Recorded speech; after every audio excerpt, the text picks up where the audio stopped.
आप सुन रहे हैं समाचार एजेंसी ऑफ इंडिया की साई न्यूज में ऑडियो बुलेटिन। नमस्कार, आप सुन रहे हैं समाचार एजेंसी ऑफ इंडिया की साई न्यूज की समाचार श्रृंखला में मंगलवार 3 नवंबर का राष्ट्रीय ऑडियो बुलेटिन। बिहार विधानसभा चुनाव के दूसरे चरण में 17 जिलों की 94 सीटों पर मतदान संपन्न हुआ। कोरोना काल में हो रहे इस चुनाव में वोटरों में काफी उत्साह दिखा। सुबह से ही मतदान केंद्रों पर लंबी लंबी लाइनें दिखी। पहले चरण की तरह ही इस बार भी मतदाताओं ने लोकतंत्र के इस पर्व में बढ़ चढ़कर हिस्सा लिया। दूसरे चरण में कई दिग्गजों की किस्मत का फैसला मतदाताओं ने कर दिया है। इसमें राष्ट्रीय जनता दल नेता और महागठबंधन के मुख्यमंत्री पद के उम्मीदवार तेजस्वी यादव, पूर्व मंत्री तेज प्रताप यादव और प्लूरल्स पार्टी की प्रेसिडेंट पुष्पम प्रिया चौधरी जैसे उम्मीदवार शामिल हैं। बिहार चुनाव के नतीजे 10 नवंबर को आएंगे। मतदान की प्रक्रिया सुबह 7 बजे आरंभ हो गई।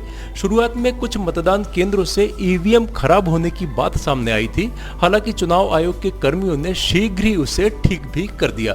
पहले चरण की तरह दूसरे चरण में पूरी मतदान प्रक्रिया शांतिपूर्वक संपन्न हो गई। किसी भी तरह की कोई अप्रिय घटना की खबर नहीं है। हालांकि कई जिलों में अलग अलग स्थानों पर लोगों ने मतदान का बहिष्कार किया। उनका कहना था कि वादे के मुताबिक विकास कार्य नहीं हुए।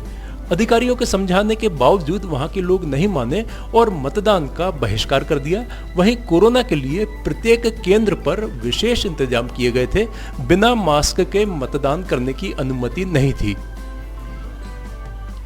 मध्य प्रदेश में छुटपुट हिंसा और मतदान केंद्र के बाहर फायरिंग के बीच 28 सीटों के लिए वोटिंग शाम को समाप्त हो गई। मतदान के दौरान मुरैना और भिंड समेत कुछ स्थानों पर फायरिंग की खबरें आई। हालांकि मुरैना के एसपी ने कहा कि फायरिंग का वोटिंग पर कोई असर नहीं हुआ है, जबकि भिंड जिले की मेहगांव विधानसभा के सोंधा गांव में उपद्रवियों की तरफ से मतदान केंद्र के बाहर फायरिंग कर दहशत फैलाने की कोशिश की गई। कुछ स्थानों पर वीवीपैट में गड़बड़ी की खबरें भी आई, हालांकि उसे फौरन बदल दिया गया। एक चुनाव अधिकारी ने बताया कि कोविड-19 के दिशा निर्देश के साथ मंगलवार सुबह 7 बजे मतदान आरंभ करवाया गया। फ्रांस में एक विवादित कार्टून बना तो वहां हत्याओं का सिलसिला आरंभ हो गया। इसे उर्दू के चर्चित शायर मुनव्वर राणा ने सही बता दिया। सोशल मीडिया पर सवाल और फजीहत आरंभ हुई तो राणा की तरफ से सफाई भी आई। एक बातचीत के दौरान मुनव्वर राणा ने यह बात मानी कि हो सकता है कि उन्होंने जो कहा उसका संदेश लोगों के बीच गलत गया है। हालांकि बातचीत के बीच मुनव्वर राणा ने उत्तर प्रदेश के पुलिस महकमे के साथ ही साथ केंद्र की मोदी सरकार, प्रदेश की योगी आदित्यनाथ सरकार पर भी विवादित टिप्पणी की। एक वेबसाइट के अनुसार मुनव्वर राणा ने कहा कि मैं अभी भी कहता हूं कि मजहब की आग बहुत तेज होती है, इसमें हाथ नहीं डालना चाहिए। हिंदुस्तान में गाय के नाम पर इतने लोग मारे गए हैं, कितने लोगों को फांसी दे दी आपने। आपके केंद्र का वजीर कातिलों को हार पहना रहा है। मेरा बयान विवादित दिखाई दे रहा है। कपिल मिश्रा, अनुराग ठाकुर कैसे कैसे बयान दे रहे हैं। दिल्ली जलवा दिया। जब दिल्ली जलाने वालों पर मुकदमा होने का मौका था तो जज का ट्रांसफर करा दिया। आप किस तमाशे में बैठे हैं? एक शायर की बदनसीबी यही है कि वह मुसलमान है। वेबसाइट के अनुसार राणा कहते हैं, आसान काम यही है कि जो 2-2.5 करोड़ मुसलमान हैं उनमें एक एक को सजा देना, एक को किसी बहाने से पकड़ना। इससे बेहतर तो यह है कि सब पर एक साथ एनएसए लगाकर उन्हीं के घरों में आग लगा दीजिए। हुकूमत का नाम दुनिया में हो जाएगा, नोबेल प्राइज मिल जाएगा। यूं किश्तों में जो आप मुसलमानों का कत्ल कर रहे हैं, किसी भी शख्सियत को आप विवादित बयान कह रहे हैं। एक मामूली पढ़ा लिखा आदमी मुनव्वर राणा को कहता है पाकिस्तानी। यह मर्दों की नहीं नामर्दों। मुनव्वर राणा ने हिजड़ों कहा कि हुकूमत है, वरना उससे पूछे कि तू साबित कर कि मुनव्वर राणा पाकिस्तानी है। मुझे हुकूमत अगर भेजना चाहती है तो अरब भेजे, जहां से हम आए हैं। पाकिस्तान से हमारा कोई ताल्लुक नहीं है। पाकिस्तान से यह ताल्लुक है कि वह हिंदुस्तान का हिस्सा था जो सियासी बेवकूफ़ी की वजह से टुकड़े टुकड़े होकर रह गया। ब्रिटेन के एक प्रमुख अखबार ने दावा किया है कि चीन ने नेपाल के क्षेत्र में 150 हेक्टेयर से अधिक जमीन हड़प ली है। इस पर चीन के विदेश मंत्रालय ने मंगलवार को कहा कि यह पूरी तरह बेबुनियाद अफवाह है। विदेश मंत्रालय के प्रवक्ता वांग वेनबिन की प्रतिक्रिया द टेलीग्राफ अखबार की खबर पर आई है, जिसने नेपाल के राजनेताओं के हवाले से खबर प्रकाशित की थी कि चीन ने सीमा के पास 5 क्षेत्रों में 150 हेक्टेयर से ज्यादा जमीन पर कब्जा कर लिया है और उसने पूर्ववर्ती डूब क्षेत्र पर दावे के लिए एक नदी के बहाव की दिशा को भी बदला है। दिल्ली सरकार के महिला एवं बाल विकास विभाग ने अपने जिला अधिकारियों से हाजिरी लगवाने के लिए रोजाना व्हाट्सएप के जरिए अपनी लाइव लोकेशन भेजने को कहा है। कैबिनेट मंत्री राजेंद्र पाल गौतम के नेतृत्व वाले विभाग ने पिछले महीने जारी आदेश का पालन नहीं करने वाले अधिकारियों को कड़ी कार्यवाही की चेतावनी दी है। यह कदम यह पता चलने के बाद उठाया गया है कि कुछ जिलाधिकारी केवल लिखकर अपनी लाइव लोकेशन भेज रहे थे। इसके अलावा वे अपनी ड्यूटी स्थल की लोकेशन भी साझा नहीं कर रहे थे। विभाग ने अपने सभी जिलाधिकारियों को लिखे पत्र में कहा है, जिला अधिकारियों को अपनी हाजिरी लगवाने के लिए 5 अक्टूबर को बनाए गए व्हाट्सएप समूह पर रोजाना सुबह और शाम अपनी लाइव लोकेशन भेजनी होगी। बॉलीवुड एक्ट्रेस कंगना राणावत की मुश्किलें लगातार बढ़ती दिख रही हैं। अब जाने पहचाने गीतकार जावेद अख्तर ने कंगना राणावत पर मानहानि का केस दर्ज कराया है। यह मानहानि का केस कंगना राणावत द्वारा जावेद अख्तर पर लगाए गए आरोपों के बाद दर्ज कराया गया है। दरअसल कुछ महीने पहले कंगना राणावत मैनेजर रंगोली चंदेल ने ट्वीट करते हुए जावेद अख्तर और महेश भट्ट पर निशाना साधा था। रंगोली ने कहा था कि जावेद अख्तर ने कंगना को घर बुलाया और धमकी दी कि वे ऋतिक रोशन से माफी मांग लें। महेश भट्ट ने कंगना पर चप्पल फेंकी थी क्योंकि उसने भट्ट की फिल्म में सुसाइड बॉम्बर की भूमिका निभाने से इनकार कर दिया था। रंगोली चंदेल के अलावा कंगना राणावत भी एक साक्षात्कार में जावेद अख्तर पर धमकाने के आरोप लगा चुकी हैं। समाचारों के बीच में हम आपको यह जानकारी भी दे दें कि मौसम की अपडेट जानने के लिए समाचार एजेंसी ऑफ इंडिया के चैनल पर प्रतिदिन अपलोड होने वाले वीडियो अवश्य देखें। मौसम से संबंधित अपडेट मूलतः किसानों, निर्माण कार्य, यात्रा या समारोह आदि के लिए फायदेमंद साबित हो सकते हैं। समाचार एजेंसी ऑफ इंडिया के द्वारा अब तक मौसम के जो पूर्वानुमान जारी किए गए हैं वे 95 से 99% तक सही साबित हुए हैं। मध्य प्रदेश में 28 सीटों पर उपचुनाव को लेकर कांग्रेस नेता दिग्विजय सिंह ने मतदान के दिन एक बार फिर से ईवीएम पर अविश्वास जाहिर किया है। उनका कहना है कि ईवीएम से होने वाली वोटिंग पारदर्शी नहीं होती है, इसलिए विकसित देश इस तरीके का उपयोग नहीं करते हैं।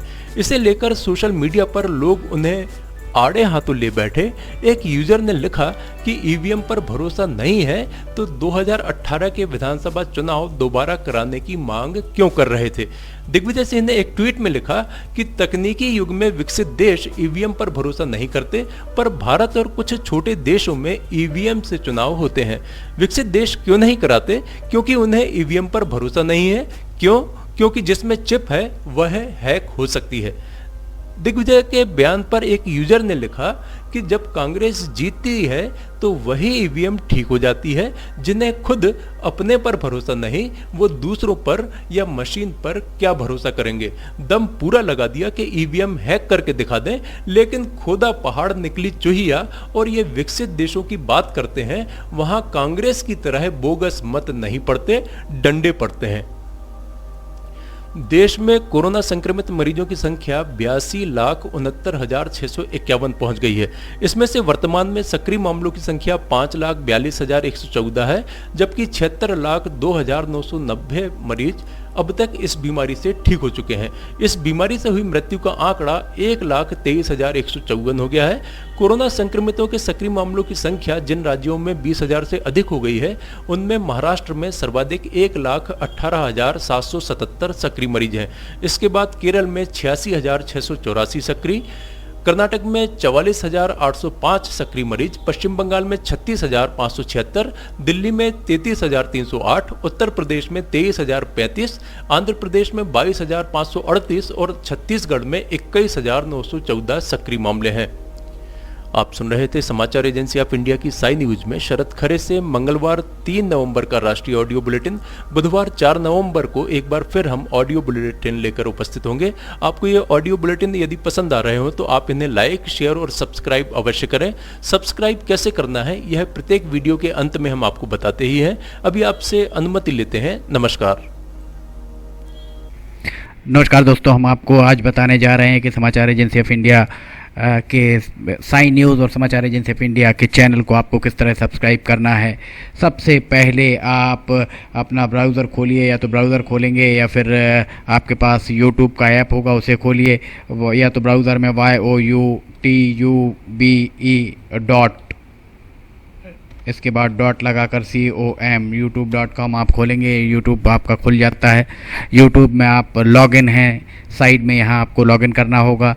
लॉगिन करने के बाद आप इसमें टाइप करिए, इस जो आपका ये इसके अंदर LIMTYKHARE आप टाइप कीजिए। जैसे ही आप ये टाइप करते हैं लिमटी खरे खुल जाता है। आप देखिए यहाँ लाल रंग का ये बना हुआ है, आप इस पर जैसे ही क्लिक करिए ये अब आपके सामने ये सब्सक्राइब बटन आ रहा है। इसमें आप इसको दबाइए। जैसे ही आप ये सब्सक्राइब बटन को दबाएंगे ये इसका रंग लाल नहीं रह जाएगा। इसके बाजू में ये देखिए घंटी का बटन, बेल जो है, बेल को आप पुश करिए।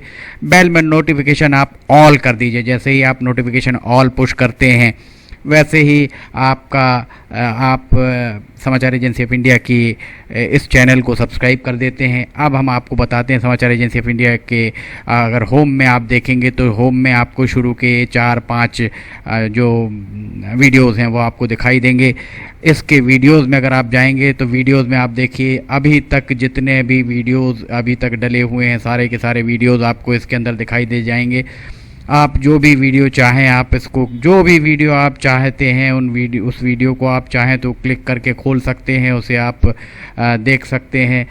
ये उदाहरण के लिए हम आपको बताते हैं कि जैसे मान लीजिए ये आपको मौसम का अपडेट है, ये आप खोल के देखिएगा, ये खुल गया। इसमें ये विज्ञापन भी आपको शुरू में चलते दिखेंगे।